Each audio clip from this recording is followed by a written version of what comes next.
Hello, everybody. Welcome to Friday's episode of Cow Daily, your daily look at the dystopia as we pull away the threads and the strands.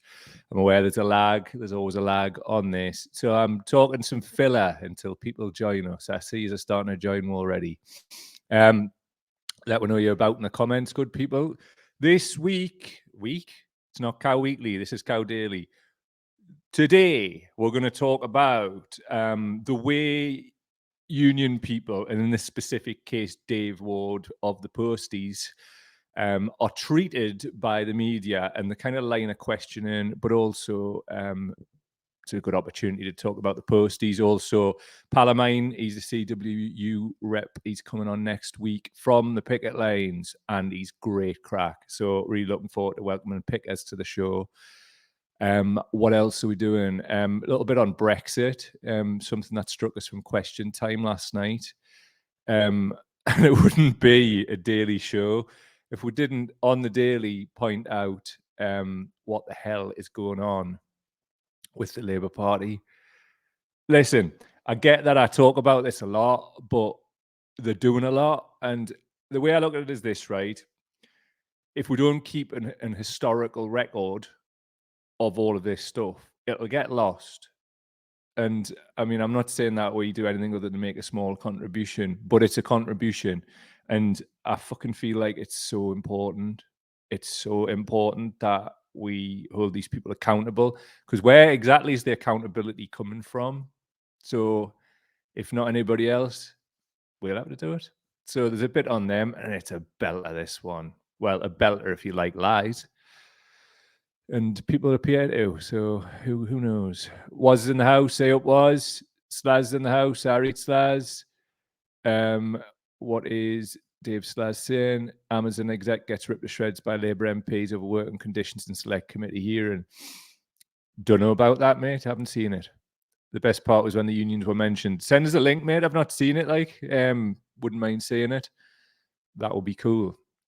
In the time honored tradition, patreon.com/cow daily, patreon.com/cow daily to make a regular contribution to our work. Also, if you would like to make a one-off contribution, links in the description for PayPal as I Dalek my way through this one. Right. What should we get into? I think we should get into this one. Big Dave in the absolute motherfucking area. So let us just get across to this. Right, hold on a minute. It's not sharing it properly, sadly. Right, just have to do that again. Apologies for that, but technology is a thing. Just bear with me. Here we are, we're back again.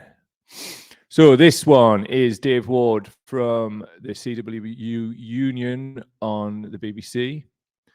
You can probably guess the rest. Here it is. It's been announced that Royal Mail workers are to stage 6 fresh strikes next month, including on Christmas Eve, in their long-running dispute over pay. Let's speak to the General Secretary of the Communications Workers Union, the CWU, Dave Ward. This is going to ruin Christmas cards, Christmas presents for millions of people, isn't it? Well, let me first of all correct you. It's actually a dispute about change. So postal workers up and down the UK, 120,000 of them, are facing the biggest ever attack on jobs, terms and conditions, and the services that we provide to the public. And what I'd say to your viewers tonight is you really need to take notice of what's going on here.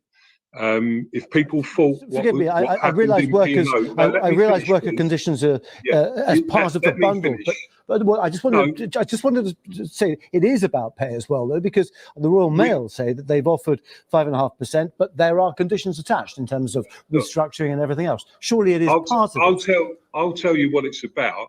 And what I'm saying to you, the disputes that we've announced are about change. We have got a dispute on pay, and we have made some progress on pay. But if you let me finish, be absolutely clear, this is about an attack on jobs, terms and conditions, which makes P&O, what happened there, this is P&O on steroids. What the company want to do is end daily deliveries, and we're there defending the service. They also want to make sure that they bring in other workers, get rid of existing workers and bring in new workers on lower terms and conditions, 15 to 20% less than what postal workers currently get paid. And, we can't accept that. Now, what I would say is we desperately want to reach an agreement.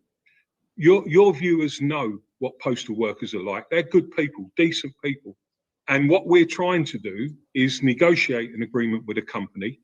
But because of the company's mismanagement of the finances over a period of time now and huge mistakes that they've made, that's very difficult. But what I would say is our objective is to reach an agreement, and there is plenty of time to do that. And we're up and ready for further negotiations with a company, and that will be our priority.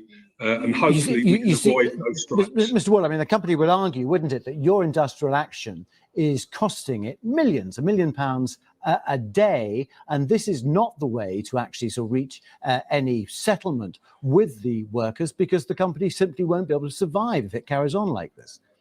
Look, you're wrong again. I'm sorry.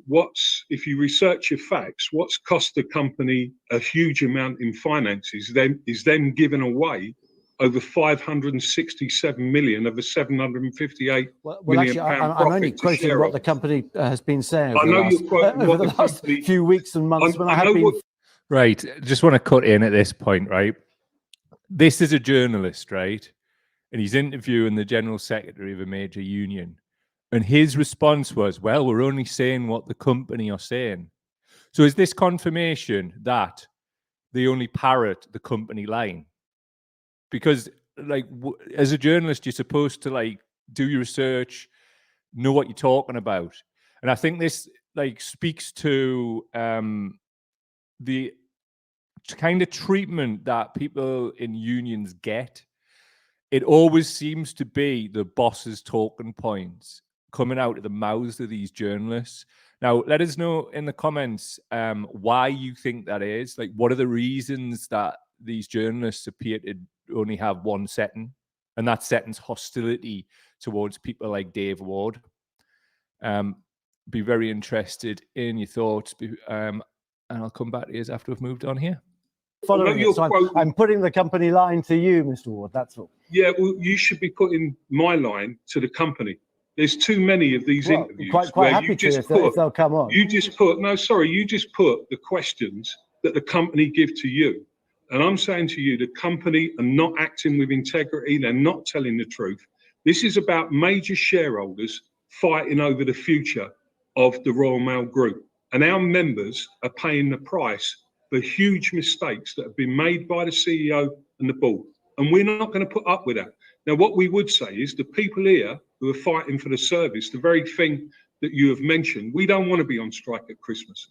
We want to reach an agreement, and we're going to do everything in our power to reach that agreement. Will you meet the company at ACAS? Again, I'm putting what the Royal Mail are saying, that you've refused to go to ACAS. Look, you're obviously not aware of what's been going on. We've been at ACAS. We're still in ACAS. We met the company at the weekend. We'll continue to meet the company. Over all the issues? Over all the issues, yeah. You need to research your facts properly before you start asking me questions about that. Well, again, I've just been reading what the company has said, that you refused initially to go to ACAS. But right, that's enough of these. That's enough of it. Absolutely, utterly, and completely trying to do a hatchet job on Dave there. And Dave is not having it. And I'm loving the fact that we're seeing working class people getting up there and pushing back. And as the likes of Mick Lynch, etc., say, refusing to be poor. Like, it's enough now. Do you remember during the austerity, austerity's still going on, but the Cameron Osborne period, where it was like, oh, I'll just be for a while, don't worry, we've just got to, like, pay this thing off. Now it's the black hole. It was the deficit then. And as we'll see later on, the Labour Party are four square alongside the Tories on this. I mean, they'll make a big scene, but when it comes down to it, nothing's going to change. We've seen that. And I mean, if you want to know more, austerity is a choice. It's a video on the channel, Cow Daily on YouTube. Check it out. Audio files, Spotify and Apple Podcasts also. Let's see what you're saying.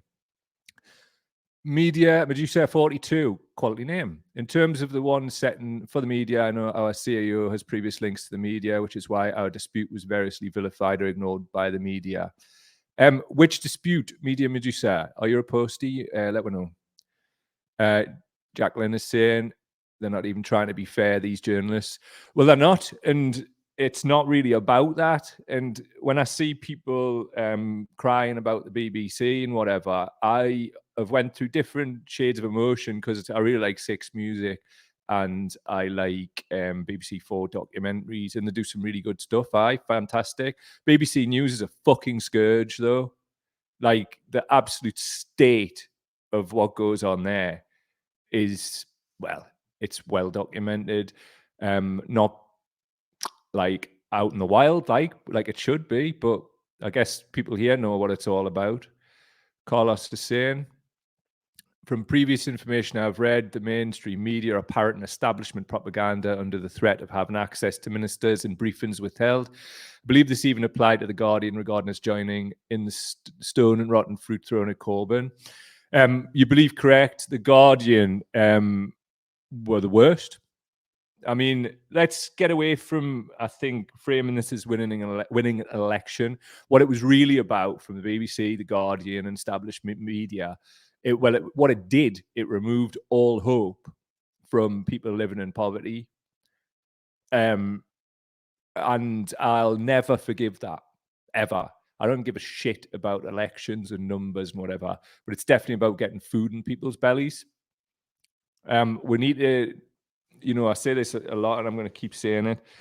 We need to get away from numbers on the screen because, yesterday we did a bit about, unemployment is going to rise to 4.9%. And then I think it was going to drop to 4.1%, like up from 3 point whatever it is right now. Firstly, that figure will be a load of shit. There's so many people who just aren't counted on those figures. And also, unemployment is not a vector or a measure of poverty now. There's a huge amount of people on universal credit who are in work.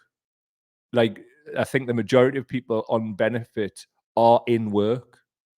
That is a subsidy to these companies like Asda and other people who aren't paying the money. Just on that, actually, I thought it was hilarious. Labour's like committed to some kind of £10 per hour so-called living wage, whereas the Tories have like attacked them from the left at the budget yesterday, and it's like £10.45. Absolutely buzzing. I love shit like this because I'm a weird politics geek and I hate the Labour Party. It's fantastic crack for me. Bob Grady, I've stopped watching the news as my blood pressure couldn't cope, and that's why we'll lose our shit together every day, Bob. We are the news, my friend, together. Right, what else? I'll see if I can come on, scroll yard. Nah, doesn't want to. Never mind. So, them's the posties. As I said, me pal Pickers is coming on the 24th from the picket line on this show. It'll be fantastic crack. We might actually do it a bit early that day because I think obviously they're on early. Pickers, if you're watching, mate, I expect things being burnt in old like metal drums and stuff like that, like full on evocative of the miners' strike. Get yourself a copper helmet and like square up to a busy, that kind of thing. Grow a beard. That'll be top news, pal. But looking forward to speaking to you soon. What do we have? If you would watch this stream on YouTube, that would be great. We're trying to monetize the channel. And also, if you haven't subscribed yet, that would be magic. Also, tell a friend to tell a friend. Just want to acknowledge some people who've helped with progress. Some of the reviews are fantastic that we've been asking good people to go and do on Apple Podcasts. One here from Leah D. Which one is it? Leah D. Incredible podcast, 5 stars, keeping up to date and on topic with current affairs. A must listen to learn and help understand the truth around UK politics and issues. Very informative and on trend for what needs discussed each week. That's just such a wonderful thing to say, and thank you. And please, it's not just about we're growing and progressing. Whenever we read these, it's just a real nod, because obviously when you start out something new, which is what this is, I mean, we haven't even found our format properly yet. Things like that give you just like, right, we're on the right track. People want this, and I'm just really appreciative, and I know Alice is too, so thank you. Another from Beredin167. I must listen if you care. Awesome podcast, giving you all you need to know about the state of politics in the UK in the 21st century. Peace in the Middle East. Thank you, my friend. Always sweary, always relevant. I am trying to cut that back. Besman77. Top political news discussion, passionate ranting show from the north of England. Speaks the truth, admits when they're full of it. Recommended. That's important, man. Got to admit when we're full of it. Just stop oil me a apology of the week. One example of many. Top, love this podcast. Good mix of information, discussion, and humour, especially if Geordie thereabouts. JNM+N. Thank you, my friend. If the Geordie accent is too much, let us know. Because we want to be heard more than anything. And I'll go a bit more senti-boral like this, guys, okay? Essential listening, Roca Bianchi. Step out of your comfort zone and listen to the important topic of the day that affects us all. Being discussed in an open and honest way. We all live in an echo chamber of sorts, so podcasts like this are vital to getting a more balanced view of things. Oh, and it's really funny too. Thank you, Roca Bianchi. And you are clearly a Sunderland person. Listen, if a Geordie can get people from Sunderland talking like that about them, we're on to something. So let's keep cracking on.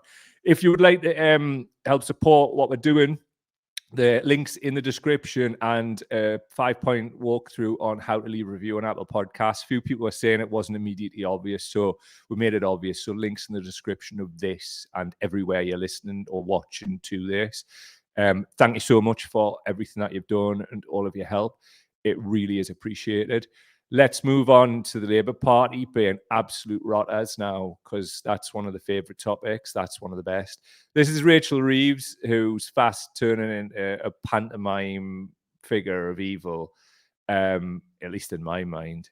The manifesto back in 2019 was a 50p super tax rate, super income tax rate of 50p on people earning £125,000 or over, lowering the threshold of the 45p rate as well from 150 down to £80,000. Are those things that you would still stand by were Labour to get into No. government? A very simple answer, no. It was in our 2019 manifesto. We ditched that under Keir's leadership. Right, so anyway, here's Starmer. This was one of his I'm really nice, please elect me, I'll continuity Corbyn candidate. This was from his leadership lie tour.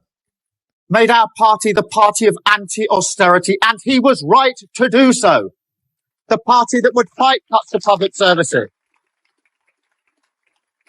He made us the party that wanted to invest more heavily in our public services, and he was right to do so.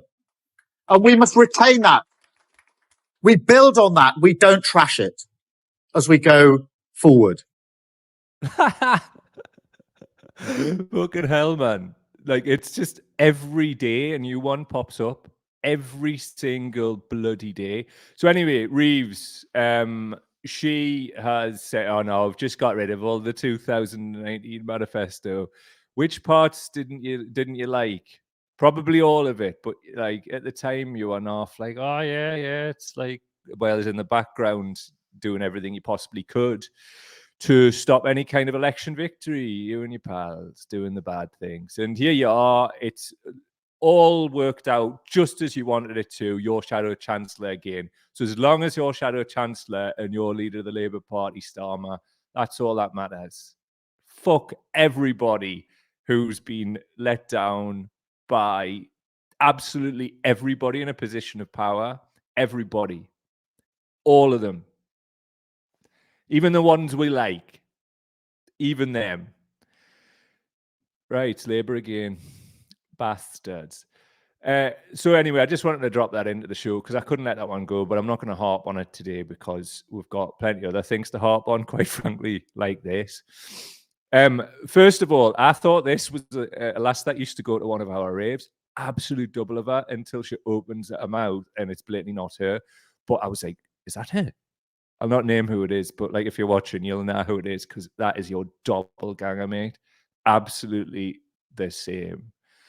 So anyway, let's see what this is. This is about Brexit, and it was from Question Time last night. And it's very interesting what the Tory here is asking people to do.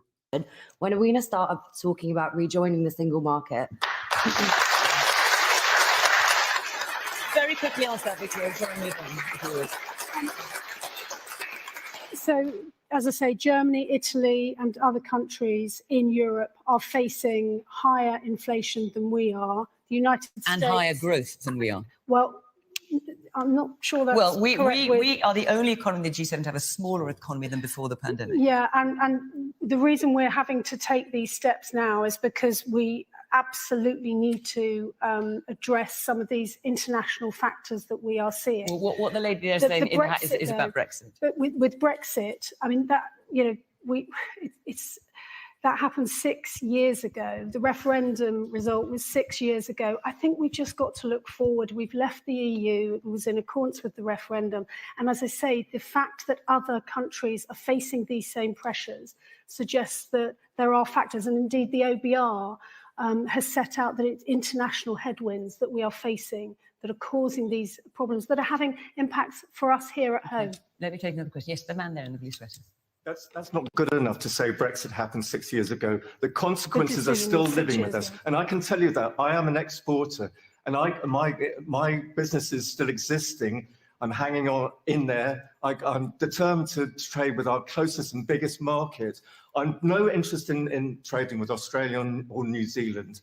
Brexit is a factor, and the two main parties aren't talking about it, but we're talking about it, and BBC journalists are starting to question politicians about it, and it's about time we got this out in the open, because Brexit is, we had a vote, we had a marginal decision in favour of leaving, whatever that meant. It meant lots of different things to different people, but Brexit, it's a disaster. It's a disaster for our economy, because if growth is not a new thing, we need to grow, we need to export, and we need to export to our biggest and most obvious market, which is just over 20 miles away across the channel. And can I ask what your business is? Tell them. Get them told, pal. Tell them. Interesting to see the ghoul who runs Question Time now, like questioning Tories when it's safe to do so. Where was that energy before the 2019 election? Strange times, isn't it? So we've got like Tories here telling people to just move on. That was 6 years ago. What on earth is that? The effects are only just big, like, I mean, they've been happening, but they're really happening now. And yes, they are intertwined with things that are happening, like the pandemic, which is still ongoing, cost of living scandal, still ongoing. So all intertwined. But Brexit is absolutely wrecked Britain. So here's some more, right? Just on what the ghoul who runs that show was saying. Here's the chart. So this is the BBC chart from the OECD. UK's economy is lagging behind the G7. Quarterly GDP growth from Q4 2019 to Q3 2022. United Kingdom, the only economy referenced here to experience negative growth. That's 0.4%. Germany, 0.2% growth. Japan, 0.6%. France, 1.1%. Italy, 1.8%. Canada, 2.1%. The United States, 4.2% growth. So the Tory caught in a lie there. Unsurprising. Another new EU forecast recession starting in Q4 for the EU as a whole, and the Eurozone, consisting of minus 0.5%, then 0.1% in Q1, then return to growth in Q2, a relatively shallow technical recession, it says. Graphs there on the screen. If you'd like to pause it and interrogate yourself, help yourselves. So as we can see there, clear evidence that Brexit has had an additional impact on top of the impacts that every other economy referenced is experiencing in every economy on the planet. I mean, we haven't even factored in climate change and everything that's coming as a result of that either. So, you know, being honest, open, there are these competing and overlapping crises. But the way that they're trying to just X out Brexit is the way that the Labour right are just trying to X out the 2017 election result. It's the same kind of energy. It's denial. That never happened. Didn't happen. It's like, no, that's the effects aren't happening. It can't possibly happen. And it's happening to everybody else. Like, no, you know, Brexit. And it's just like, it'll be good. There's opportunities. There's a load of shit. And it's really interesting to see people try and defend it now. I'm not coming from this from some kind of like ultra Remain. I was never that. I was a tenuous Remain voter who understood that without the protections from the EU, as we're experiencing now, and the forthcoming and ongoing bonfire of regulations on our workers' rights, we needed that. And we could work to reform it from within, because it needs huge reform. It's an abhorrent neoliberal project. And we see a hell of a lot of the bad stuff that it does, because we're not caught up in any of these Remain or Leave cults. Truth should just be based on evidence. Like, truth isn't your opinion, man. It's like, I mean, there's fact that's based on lived experience, but we need hard evidence. And that guy there in that clip there, man, he's like, business is on its arse. Like so many others, I've got friends whose businesses are suffering heavily because they can't trade 20 miles over the channel and unlock. We've got to rejoin the single market. But Labour are the ones who could lead that charge. But even then, they're pretending to all of these FBPE Remain people that they courted, who put Starmer on a pedestal, that it's just like, oh no, we're not going to do that. And they're doing this whole, oh yeah, like, well, we'll just see what happens after the election. It's Starmer's still my boy. It's just mad. It's pure cult behavior. And yet we are the ones called a cult. It's crazy, man. Crazy. We do not meet the hallmarks of a cult. Cult people do not look at their own bullshit and go, yeah, we got that wrong. And quite often with people, that is seen as a weakness. Man, that's one of the biggest strengths anybody can have in life, being able to admit you're wrong. None of these fuckers are going to, though. Anyway, not yous, by the way. I'm going to take some comments. Yous aren't the fuckers. The fuckers are the establishment. I love yous. Anyway, what you're saying? Zoe is saying what you're saying. No matter how they spin it, people are finally waking up to what a bad idea Brexit was. I think you're right. I think I'm seeing that as well. But the problem is people's egos amplified by just being part of something. I mean, it's really a big part of the human psyche that we just want to be part of something, man. We want to be involved in shit. And quite often, I mean, you see this, like, you get these people on our social media who are just like running interference for the Labour right. And I remember you between 2017 and 2019, where you were like, yay, we're all part of this big team. And we're not really, are we? Because we were there on principles, and it was like a possible vehicle that we thought might be able to get like some food in people's bellies. Very good. We thought that could be something that was worth our time, so we put our heart and soul into it. But then when we realised that the ghouls had won and wrested control in black people, we fucked off. Like, we're not part of a cult. We're a cult of truth based on evidence. There you go, if you want to call it that. But it's mad. Like, where I'm from, right, in Gateshead, there's a phrase, whoever smelt it, dealt it. What that means is the people who, like these, who have a history of being bad people, pointing the finger, they're the ones who let off the big stinking farts. And on that bombshell, have a belter weekend. I shall miss this over the weekend, but to be honest with you, I've been ill this week, and I've just been trying to like turn it on to get the show out, and we've achieved it. But I need a fucking rest, man. Like, I've had 3 hours sleep every night this week, something like that. I'm spewing up. I think I've copped some kind of virus or something, but hey, who knows what it is? I'll be taking a test after this, actually, and you know what for? Whether they work or not, who knows these days, but gotta try. Love yous, mates. All the fucking very best to yous, and I'm gonna really try not to say fucking when it's not. Oh, why fucking very best? Terrible times, isn't it, when you swear too much? But that's it. Have a great weekend, chaps. Keep your notification bells on, and also please do tell a friend to tell a friend. patrun.com, patreon.com/Cow Daily if you want to support our work. Thank you so much to everybody who is. You give us life. See you soon. Bye-bye.